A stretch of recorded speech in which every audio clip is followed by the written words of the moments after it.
This is Durable Value. Get investing and business insights from industry experts and successful entrepreneurs every week. Like and subscribe now.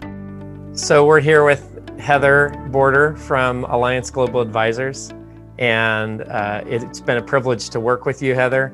And I'd love if you just take a moment to tell us a little bit about Alliance and what you do. Sure. So Heather Border, co-founder of Alliance Global Advisors, and Alliance Global Advisors is a woman-owned advisory firm, and it's served on the premise of really assisting the investment managers better serve the investors and the consultants. And the reason really being for our existence is early on in my career, I had worked for Townsend Group, which is a consulting firm based out of Cleveland, Ohio. Jennifer Stevens, my partner, also started her career at the Townsend Group. And there for the last 16 years, I was at Townsend for about 6.5 years and then moved on to the capital raising side. And when I moved on to the capital raising side, what I noticed is that I was just assuming that every investment manager out there really understood the investors' expectations and understood, why the consultants were asking the questions that they were asking, and the risk mitigation mindset of the investors and of the CIOs that those investors are reporting to. And that just wasn't the case, right? So senior management's hyper-focused on growing their own platforms, bringing in additional capital. And so what I was finding is I was spending a lot of my time educating the senior team members of those investment management platforms. But what I was also finding is I was really enjoying that work. So that's really the backbone of Alliance.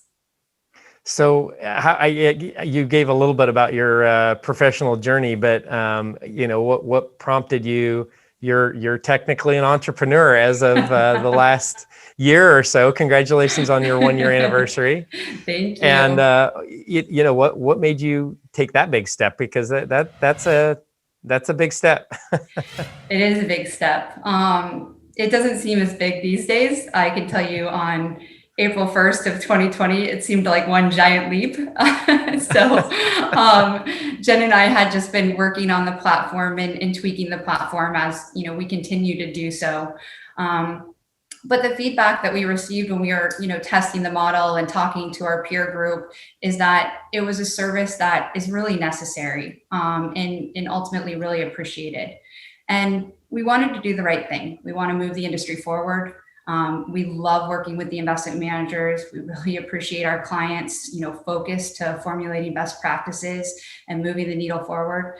So when it came down to it, it was a pretty easy decision. And the fact that I got to do it with Jen, a very good friend and somebody that I had known for over 16 years and clearly very well respected in the industry, there's just no better person that I could think of to do it with. Well, that's awesome. Yeah. Well, so it sounds like it was all roses.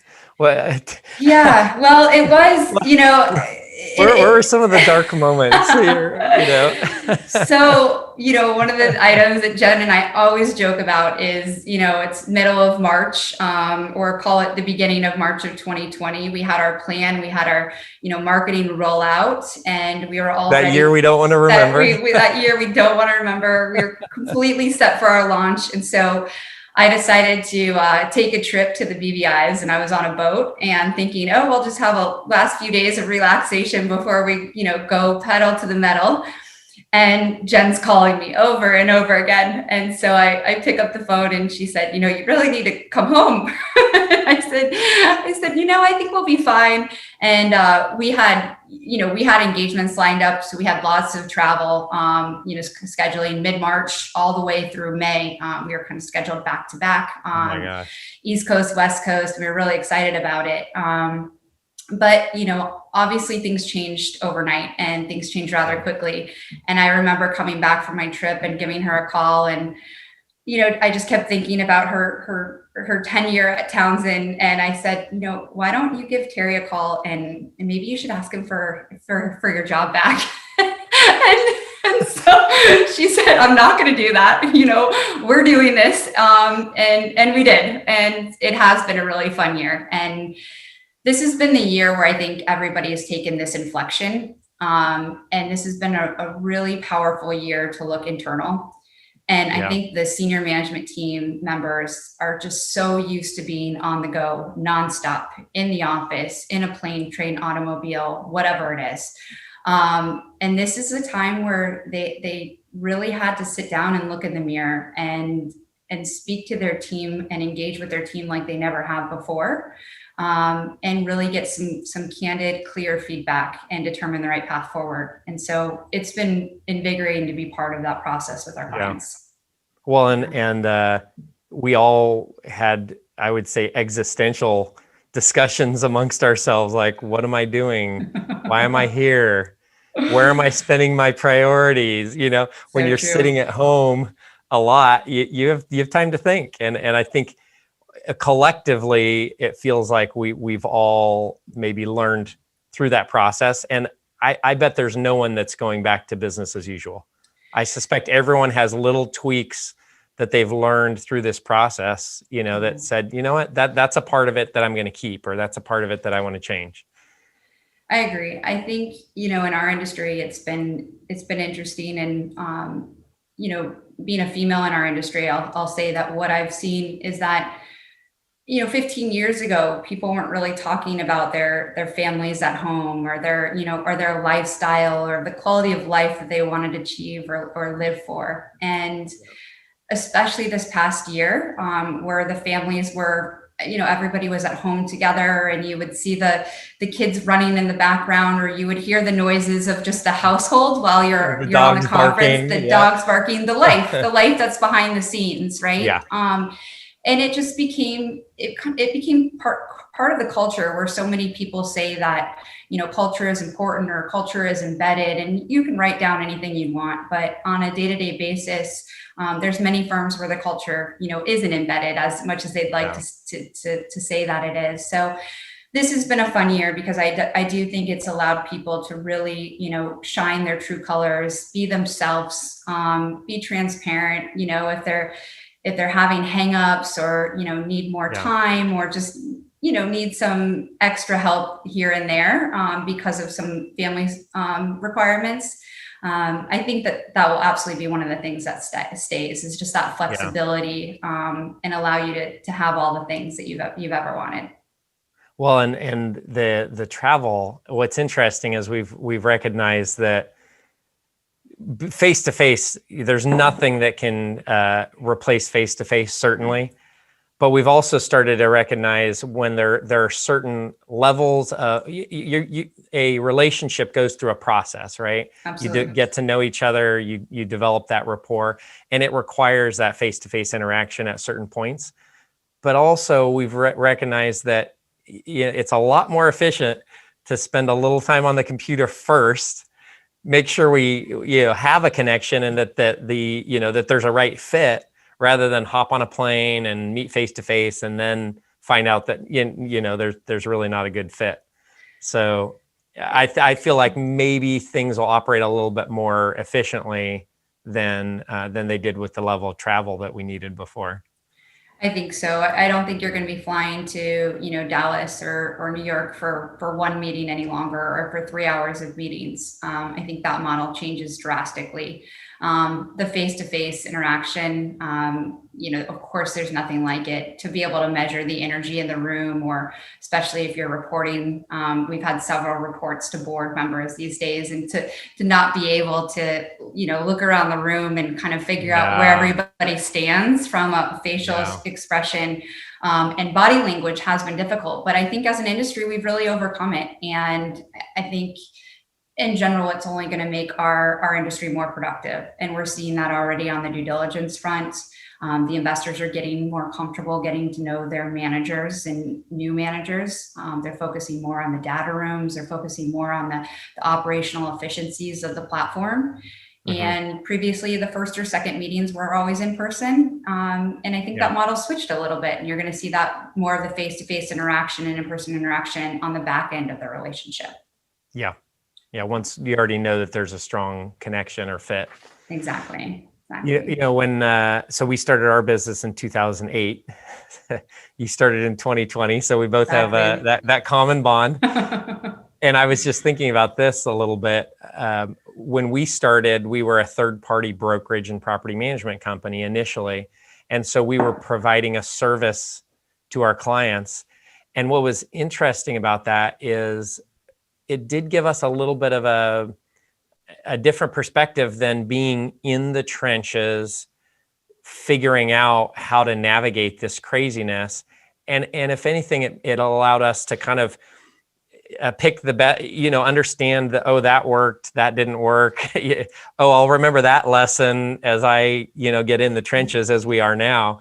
And I'm curious, you have a very similar position right now, and seeing through 2020, I'd love to hear, kind of some observations that you can make about, what did work through 2020, what didn't work, what are the lessons learned, I guess, maybe from your perspective of being able to oversee different investment managers, without naming names, of course. Of course not. Well, the battle be us, I'm sure. No. not one bit, not one bit.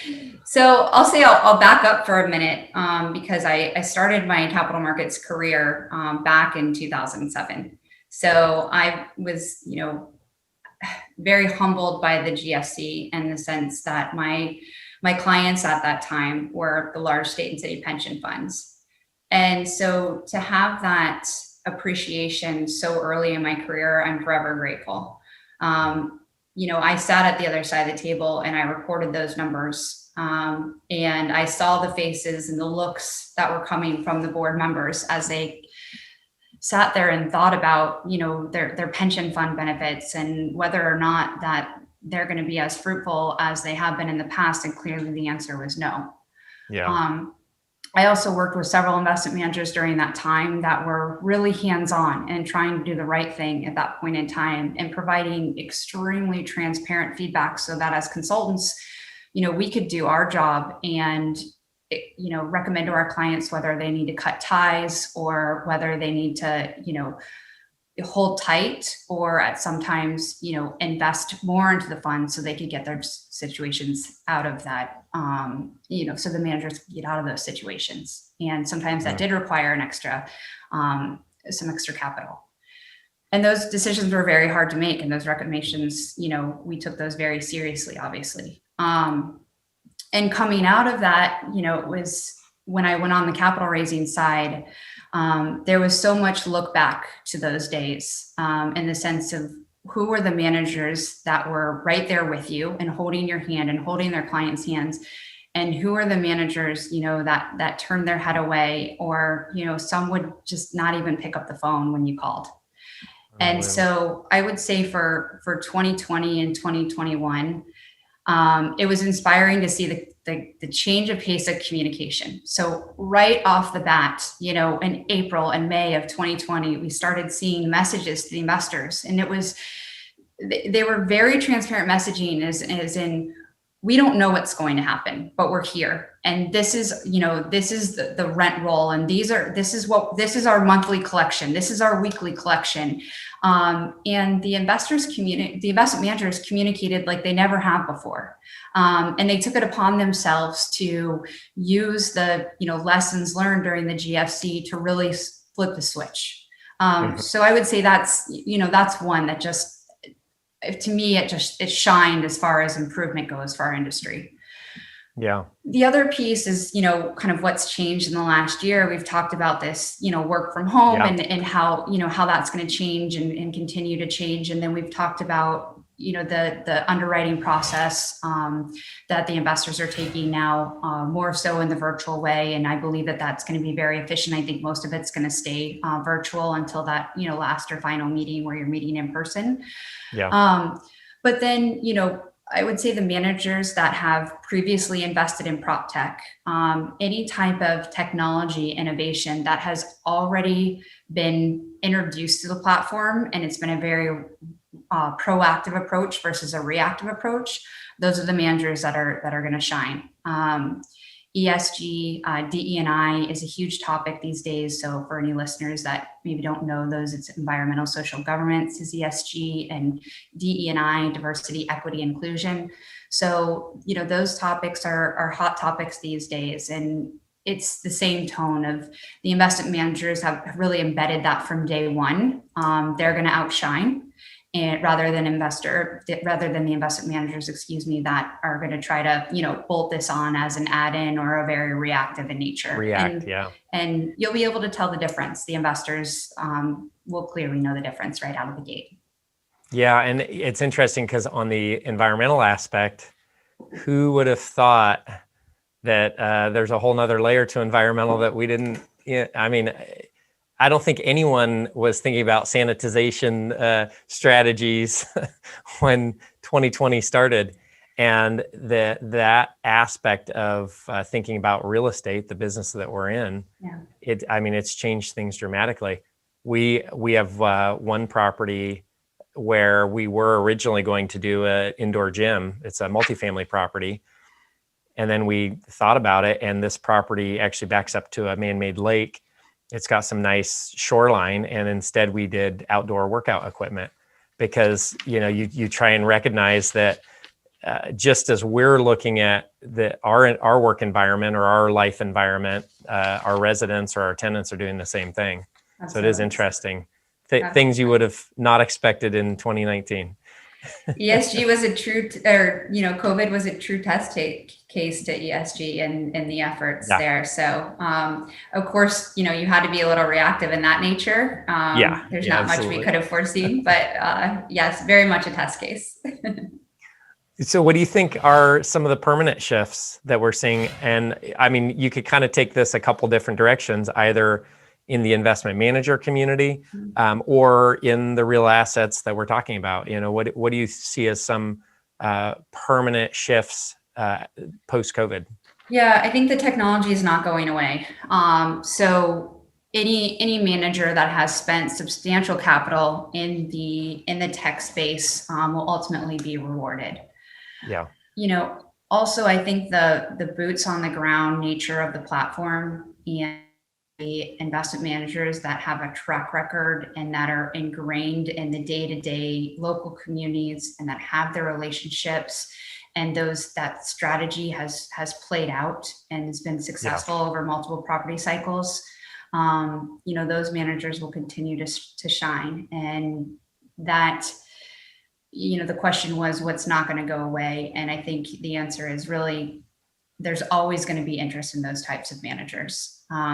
They know the market's best. They're able to execute. I mean, that strategy extremely well. Griseta is, incredible example of that specific strategy. But the relationships developed in communities, I think that's utmost importance. And then if you bolt on and add technology as an underlying, addition to that strategy, I think you'll ultimately be very successul. Yeah, no, it's interesting because it's during times of disruption or distress that if you're nimble, if you have your ear to the ground, the market, you can react a lot quicker than it's almost like, this may be a really bad analogy, but when you turn the lights on and the insects run away, it's kind of like when distress happens, that's kind of when you see, the cracks in the armor. And I would agree that it's those investment managers that really understand their market that are able to navigate through that. Yeah, absolutely. None of us could have expected that our local gym would be closed for business for 9 months or a year. I mean, these are pretty surprising changes in our space. So. Yeah, and I think that the need for innovation is always going to continue, right? Those that just want to continue to get better and change and evolve, no matter what it is. You talked about Jim. Think how that changed overnight, and it was those that had innovated or those that had already had the technology in place that excelled through that model. So, and I think the same for the real assets in capital markets. So what would you say Alliance is helping clients with most right now? It's now that I guess we could call ourselves officially maybe in the post-COVID era. Where do you see you guys helping clients most right now? Yeah, we're spending a lot of time in the virtual due diligence cycle and what that's going to look like going forward. There's quite a bit of the property tours that are being done virtually, or sometimes even the messaging and that the digital messaging that's going out right now that really wasn't a focus point over the last couple of years. As I mentioned, the investment managers really took the last year to look inwards. And so we're doing a lot of strategic planning for our clients. So those managers that have, been around for 10, 20 years, maybe some have hit a plateau and they're trying to figure out the next step.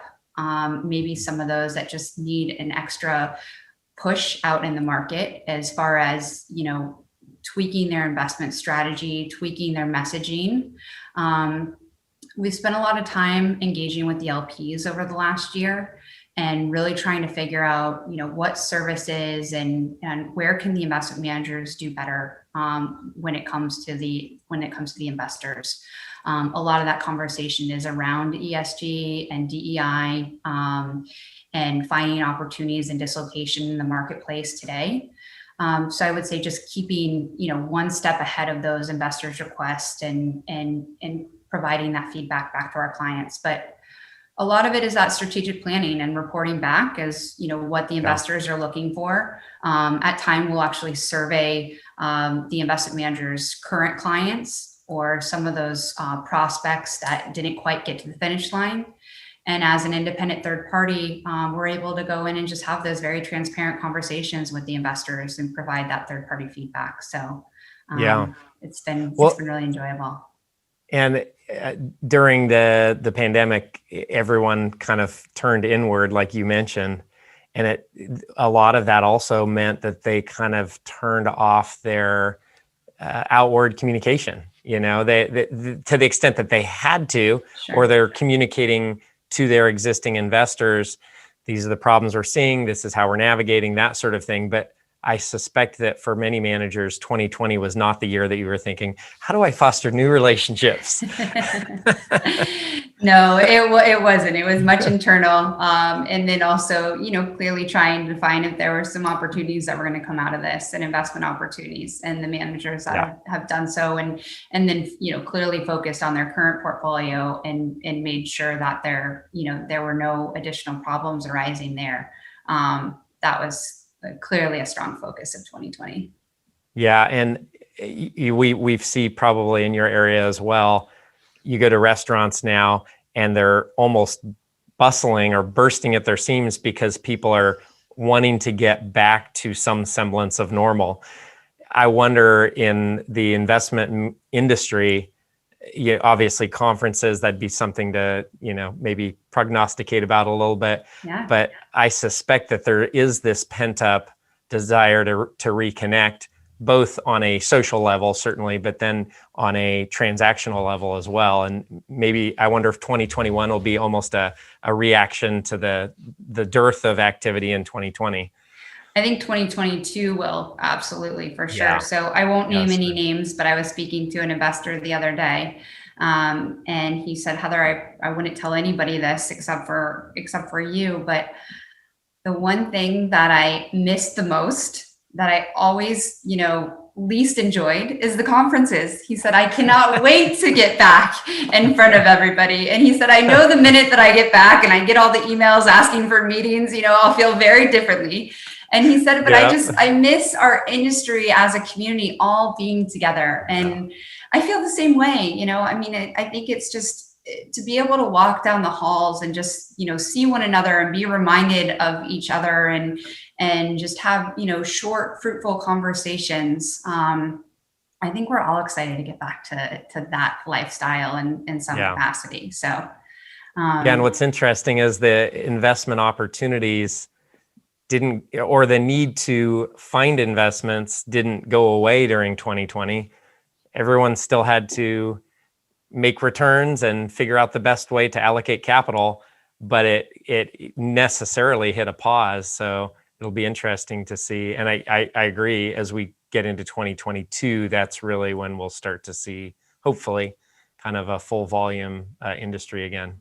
Yeah, I hope so. I really do. So I know that, our industry in general is a lot of type A, hustle and bustle type of individuals. So Yeah. I'm not sure how much longer you'll be able to hold everybody back. Yeah, exactly. Well, I know you touched on it a little bit, but I'd love to know, with the investment managers you're working with, what are you seeing that's working, or what are you seeing that's uh, even if it's a specific niche, interesting observation? I'd love to understand what you're seeing that's working right now. Yeah, from as I mentioned, the investment strategies that seem to be playing out are those that have the local operator mentality, and that Mhm. were on the ground responding quickly when it came over to the past year, and then Mhm. responding from an opportunity standpoint too. We have a select service hospitality manager who was able to take advantage of some of the opportunities in the marketplace and oversubscribe their fund in just a Wow. few months. So they're That's surprising in the hospitality space. select service, not Yeah, class yeah, A high density yep, by any means. yeah, So that was that was really fun to be involved and continue to be involved with that manager. But once again, it goes back to there was already you know the recipe was already made and baked, and yeah, they had the track record, similar to Groseta. Is the track yeah, record was there, the people were in place, the mindset was there, the culture was there. So when the opportunity arose, they were able to take advantage of it, right? yeah, And so yeah. that's really where we've seen our clients be successful. In addition, I would say that when I measure success, it's not always just capital raising, right? Yeah. I think there's lots of ways that we can measure success in our industry, and success for Alliance is, if we're able to move the needle in best practices. We want to move this industry forward. We're determined to help do so, and I think that the check the box mentality is really leaving our industry. So, Yeah. 10 years ago, 5 years ago, 3 years ago, you talk about ESG, or you talk about even just filling out a due diligence questionnaire. And it would, the mindset is, let's just get through this. Let's get as many points as we Pain. can, Yeah. right? Yeah. Let's check as many boxes as we can and move on.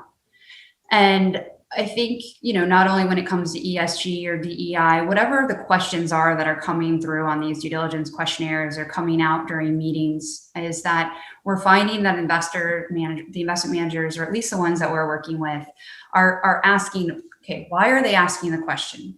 How can I do better? What are the investors trying to accomplish by asking these questions? Yeah. And where can I help solve their problem?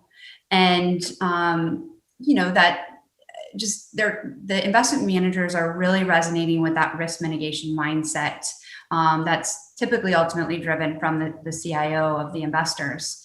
And although we did it well previously, I would say that that's one of the items where we're really winning as an industry these days.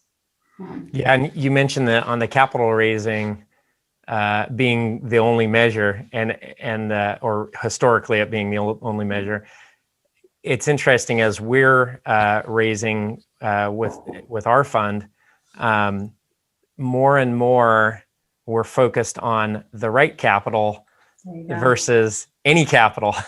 So even as you're talking about checking the box on the due diligence questionnaire versus really digging deep into the why of the questions, I'd say even on the capital side, that's something that we find ourselves asking more and more, is not how much capital are we getting, but is it the right capital, and why, and do their objectives align with our objectives? Because at the end of the day, it can be a great short relationship if we recognize that the alignment isn't there. It's so true. I mean, our industry these are long-term relationships, right? At times it takes 2 to 3 years to even develop the relationships to earn the capital, if you will. Yeah. And so what we're also seeing these days is and I know that you share this as well, is that the focus on references, right? So you know, we can't spend as much time in person as we'd like, but you pick up the call of the phone and you talk on Zoom, and it's, you know, one investor to another, and the investor is clarifying their experience with the manager. I mean, that holds immense amount of weight. And I would say that that's something the investors were leaning on previously, but now more than ever. So that the reputation is just huge. And that will continue. And that used to be a phone call, and now you can actually, you know, have a reference call where you can read a little bit of body language and things like that. So it's great. Exactly. They're great. Exactly. You know, I guess just kind of in closing, I'd love to know, where do you see Alliance 5 years from now? You know, you guys have started a great trajectory. And you know, where do you see how do you see the vision unfolding over the next 5 years?